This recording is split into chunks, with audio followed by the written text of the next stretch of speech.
Well, let's start with prayer.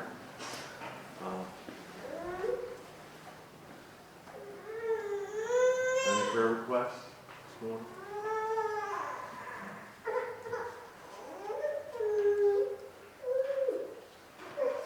Keep praying for Sister Carol and her work with the little field she's in right now. She's reading some stories, starting to read some stories to her grandchildren, and we hope they enjoy those good, upbuilding stories about Christians and about children their age and how learning to respect parents and all of that, respect their elders, stories like that. So she's just starting doing some of that, and let's keep them in prayer. Her grandchildren, their father is in jail now, and that's a very unfortunate thing. Any others you might have? So glad that Brother Andy keeps getting better and better. Real blessing. I'm thankful to have Monica here this morning too. God answers our prayers, and we have Sister Deborah too. That's a blessing. Let's thank the Lord for this. Dear God in heaven, praise you for your mercy, healing all our sicknesses, healing our sin as well, and bringing us back to you. And as prodigal sons, we just say, Father, thank you for giving us a place in your kingdom. Lord, we ask your mercy on us for our failures, not even appreciating in some moments what you've done for us, for Jesus. Thank you, dear God. And give us a song this morning. Praise you for your mercy. Amen.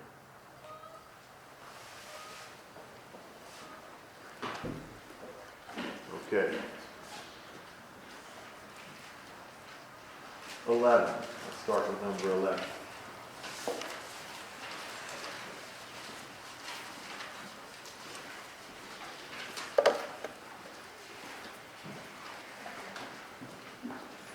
Okay, let's just form these words. If we're singing we want to start singing to some elderly people, and we want them to know what we're singing about, don't we? We don't just want them to look at us and hear us singing, No,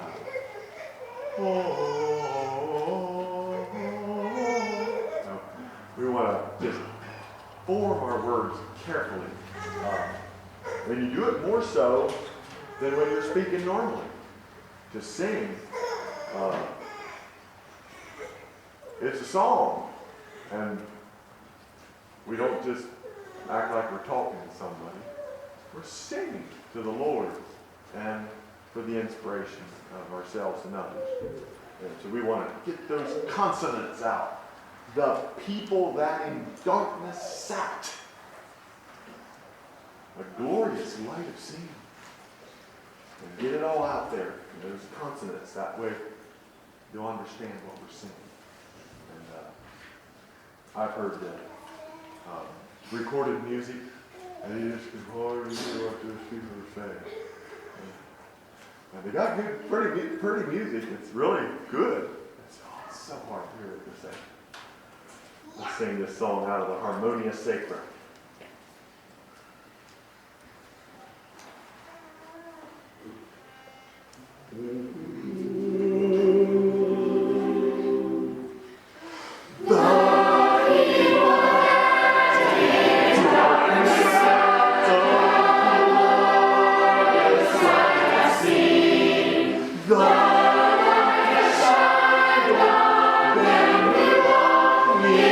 Shades of death.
tip.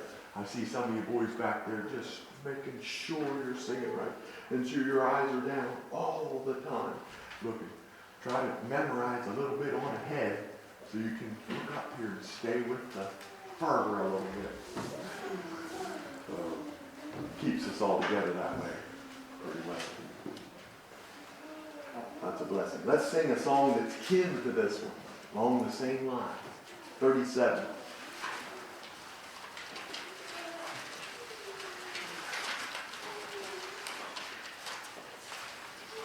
And someone, what is it talking about? What did the last song we sang about? This one too. What's going on? What are we singing about? Jesus coming back, gathering there. Before that. When Jesus died, claimed us from the devil. Yes, partly. But what did we sing about that last song? It wasn't about the death. When we were born. When he was born, he came, first of all.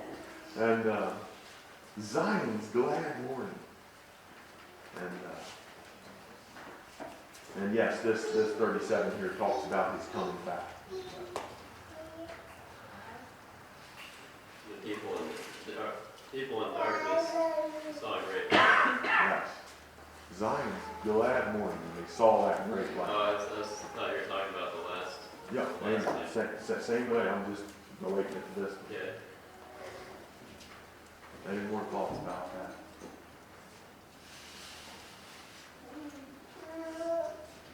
And fallen are the engines of war and commotion. Okay.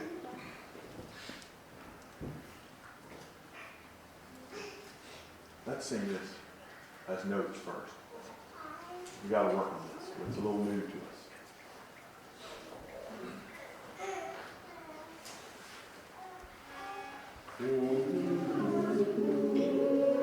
That's not right. Did it. It's B flat, not B flat.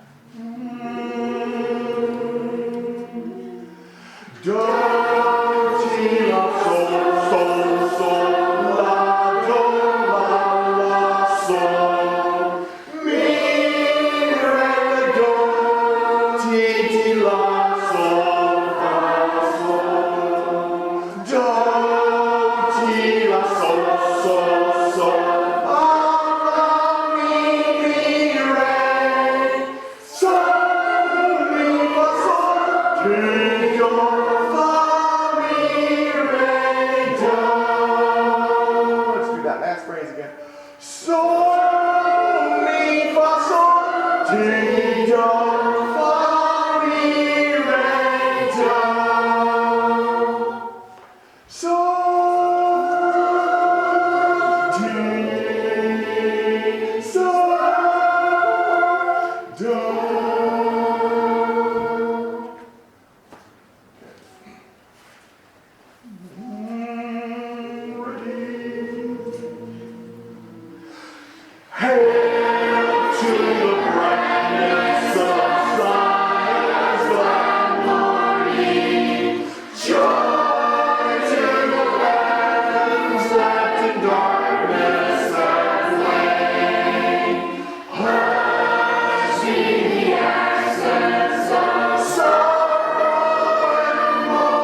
winds of foreign commotion, shouts of salvation are rending the sky. And it has some big words in there. Yes. Copious. Copious. What does copious mean? Let's ask Brother Kevin back here. I think he knows. Copious. Plenty. Streams ever copious. Not just a little bit of water trickling along. There it says they're gliding along too. I just enjoy this description. What else is it? Waste, rise, and verdure. Verdure. What's verdure? I don't know what that is. Waste turns into verdure. It's like And what's- grass. Okay, but we're talking about a color here. What's green in Spanish? You're sure. You all know. Sylvester. Remember? You got it. Who else? Huh? Oh, that's big. But you get close. Verde. Verde. Looks like verde. Virgin. Green. That's the word. Verdure. It's green. Am I pronouncing that right, Wilbur? Verdure. I think it is, yeah. But one question. What is it referring to in the poetry? I don't understand the picture there. Is it wastes? Okay. Waste. Rise in verdure. Waste as in like trash or Yes. composite? Desert. Okay. In Isaiah it says, the desert shall bloom forth as a rose, Okay. and all this valley Desert of shall waste turn green. turning green. I get it. Just the desert just greening right now. Thank you. Sure. And what else? Here.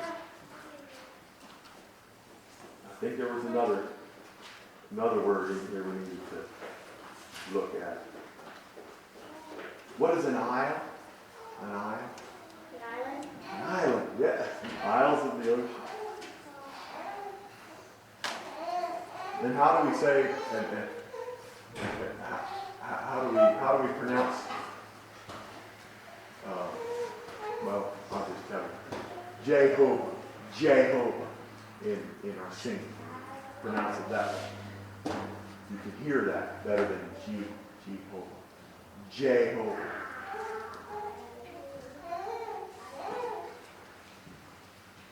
Rich flowers, long by the prophets of Israel foretold. Israel, remember?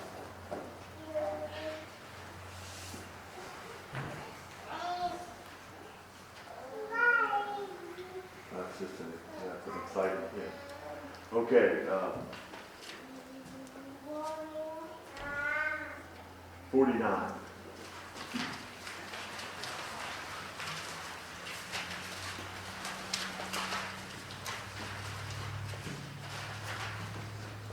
Did we sing this one? Yeah. As a congregation? I don't think we did we? Okay, let's try. Probably the notes first. Let's do the notes.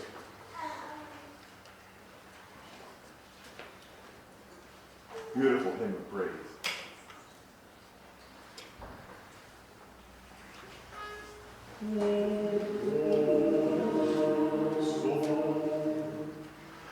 So mi fa mi so mi re do re la do ti la sol do re mi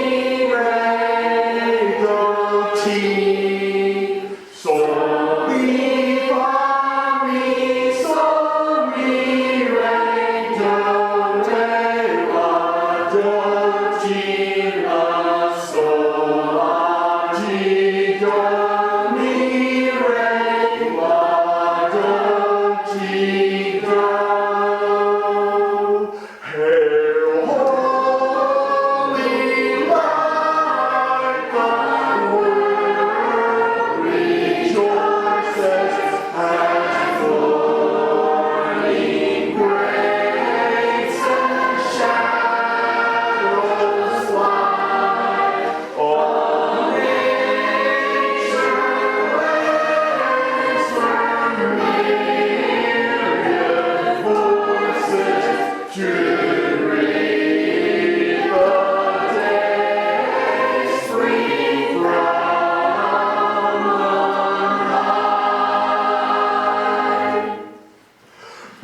What's myriad mean? Myriad voices? Like 1,000. Yes. 1,000 times 10,000. Whole lot of myriad voices all around us. They just are clamoring to give praise to the Creator. Now let's go down to prayer is the soul's sincere desire. 50.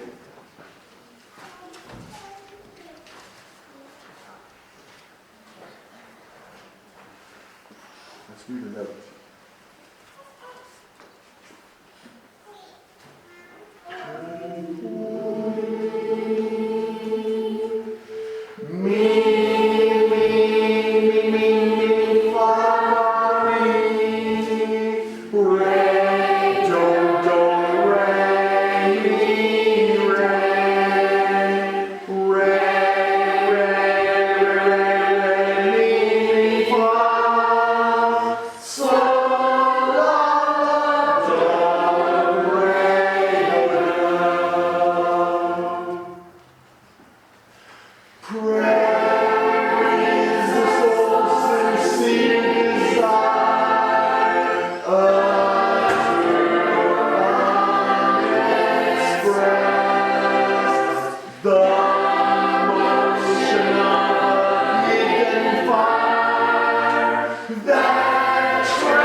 I think it was Edward Bickersmith that preached a sermon about prayer. A long, detailed sermon. And he talked all about prayer. But he thought he ought to have a song to go along with it. And he asked the newspaper man, James Montgomery, would you write a hymn for me? And James thought he'd try. He went ahead and wrote a hymn. Now we forget the sermon, but we remember the newsman's hymn, the newspaper man's hymn.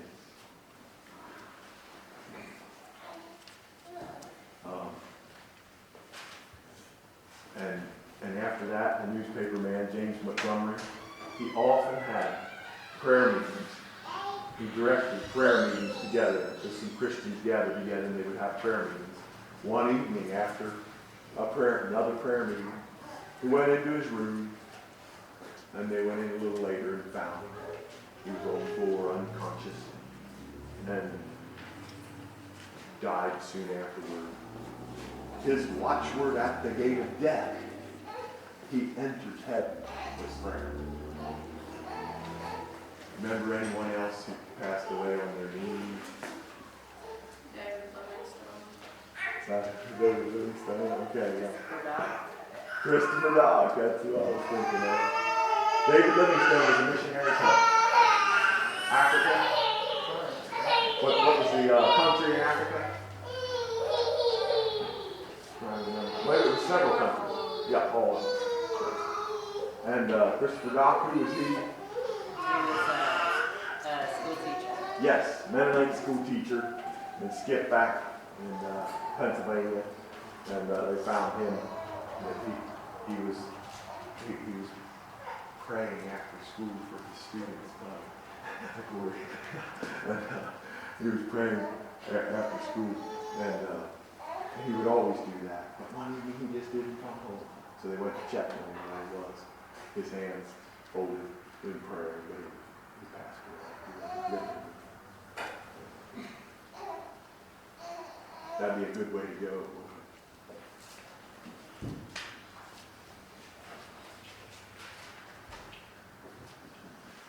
I have no more to tell about. We'll save it for another time. God bless you. You did good today. The assignment was kind of get someone that kept their armor, even if the times got hard, like they kept on doing right. I read in the Coals of Fire, at the beginning of World War I, there was a Quaker boy that his friends were saying how the only way to be safe is to get rid of the enemy, and so they were wanting to go off and fight. But he thought that they're willing to die for what they think is right, and he thought he would. So he went over to Persia, over where it was really bad. They'd been fighting for a while, and it was really bad. Lots of homeless people, and it's just a bad situation. So he went to help there with other people, and so he did the right thing. He was able to kind of keep his armor even though the times got hard. I thought about Joshua and Caleb. The Israelites were tired, and they had been in the desert for 40 years, and they were afraid of the giants. They didn't want to go, but Joshua and Caleb, they trusted God and went on, and there was lots of people who didn't trust God, and they ended up not getting to go. I read this story about this man in the 1700s in California. In Southern California, he was really poor. Well, he had a whole herd of cattle, and he was really strong. He had a whole herd of cattle, and he left them to go find gold in California. And he didn't find any. When he came back, he found his cattle had run away. And so he went to Mexico and to see what he could do there, but he ended up just spending all his money except 1 peso, and he was really poor. And he just was really down about it. And he came back to California to the Catholic mission, and the monks at the mission, they would feed anybody who came for free and give them lodging. And he had an idea. He knew there was some very valuable silver candlesticks in there, and he thought at nighttime, while he was sleeping there, he would steal them, and then he would go down to Mexico and sell them for a lot of money. And when he was in there, the monks gave him food and whatever, and were really nice to him and showed him a room where he could sleep. And when he went to the room, he saw how easy it'd be to take those as soon as everything got quiet. But then he saw on the table there was this bowl full of silver coins. And at first he started to just stuff his pockets with them, but then it was too loud. So he started doing it quietly. And he saw on the side of the bowl, it said that whoever's in greatest need to take those and depart in peace. And he thought, well, I'm definitely that person. And so he filled his pockets. He thought he could probably still steal the candlestick. So when he got in bed, he just kept thinking about it. Thought he wouldn't steal the candlestick, but he'd still take all the money. But then the more he thought about it, he thought about all the poor Indians around there. There was like widows and orphans and things. And he was really strong, could easily find a job. So he got up, he put all the money back, and then he took his last peso out of his pocket and gave it and put it in the bowl. And then he left. Right now, we've been reading this story before bed about a man that didn't used to be a Christian, and his life was just in a wreck. And then finally he went to church one time and became a Christian. And then it talks about how afterwards he had this dredging business, and it talks about a man that worked for him, and that man just worked so hard and just did such a good job, and if he was there, everything just seemed to go well. And that's just a real testimony, a good thing to take example of. I thought of a story that I had heard, I think Brother Kevin talk about a man being martyred, and it wasn't that he was being martyred that particularly stood out to me, but it was the way his wife was supporting him and said, hey, if you don't die for the Lord, you know, I respect your willingness to die for the Lord. Anyway, I thought that was neat. Maybe Kevin, could you fill in on it a little bit? Or maybe it's not in your mind right now, but all I know is what I just said, so. David Livingstone was a missionary in Africa. No white man had ever been across Africa before because it was too dangerous. And he got some friendly natives and went across Africa, and there were like terrible mosquitoes and sickness and everything, and he got really sick, but he kept going. Finally, he got the whole way across, and then helped converted a bunch of natives, and then that's a big way how people mapped Africa too. There's a story in Maccabees about a woman and her 7 sons, and they were keeping the law that their fathers had taught them and that God gave their fathers, and they were being tortured for it, I think. And they were all in jail, and they started torturing their first son, and he stuck it out, and they ended up killing him and did that to all of her sons, and they all stood strong, and then they finally killed her, but they all stood strong to the end. I thought about William Tyndale when he was translating the Bible. He had to be in constant hiding because of the Catholic Church didn't like that, so it was real hard for him. But he would just, as he was hiding in different spots, he would just work at it a little more, and work at it, and finally got it done. In the hiding place story, Corrie ten Boom and her family, it was in World War II, and they were helping all Jews out and anyone who came because they were hiding, and they were hiding them in a secret room. And finally someone betrayed them, and the soldiers came and took them, and they put them, even the old Corey's father, he was a real old man, put him up in the back of the truck.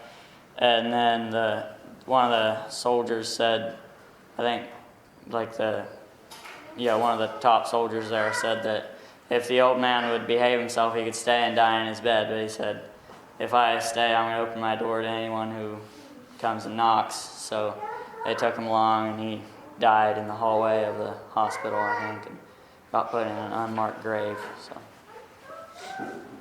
We watched a movie one time. It's a true World War II story. This kid was growing up, and his dad was a drunk, and he was beating his mom one night or something, and he pulled a gun on him. And ever since then, he felt bad about it. He said, I prayed to God he'd never touch a gun again. World War II broke out, and his older brother went, so he felt like he should go with his brother. But during training, they did all the training, and when it came time to learn how to shoot, he would not touch a gun. He went through court, and they thought he was insane, so they're going to put him in some sort of rehab deal. And his dad had served in war, and his dad came to his court and told him a story or something. And they let him go in war without a gun, and he went. It's one night. They all went in. They got pushed back, and he stayed up there. And he brought down 71 guys in one night. Just got one at a time. And every time he got one, he prayed just for one more. And God just helped him, and he brought down it's like 80 some people, 80 some guys of his group down out of the enemy. Read a story about during the Civil War, the Mennonites in the Shenandoah Valley were against fighting, but the Union soldiers would come through and make them join the army and fight. And the one promised his mom that he wouldn't fight whatsoever, and they took him and put him in the army, and he said he wouldn't fight, so they put him on picket duty. And while he was there guarding the camp, he wondered what he was going to do if someone did come, because he couldn't shoot them. So he went back to the general and told him, I can't fight, and then later he got to go home back to his mom. David gave up his armor and fought Goliath. When God had told Moses to lead God's people out of Egypt, he thought it was completely impossible and thought there was no way, but he just kept right on. God led him through it. Abraham was strong even when he knew that he had to sacrifice his son.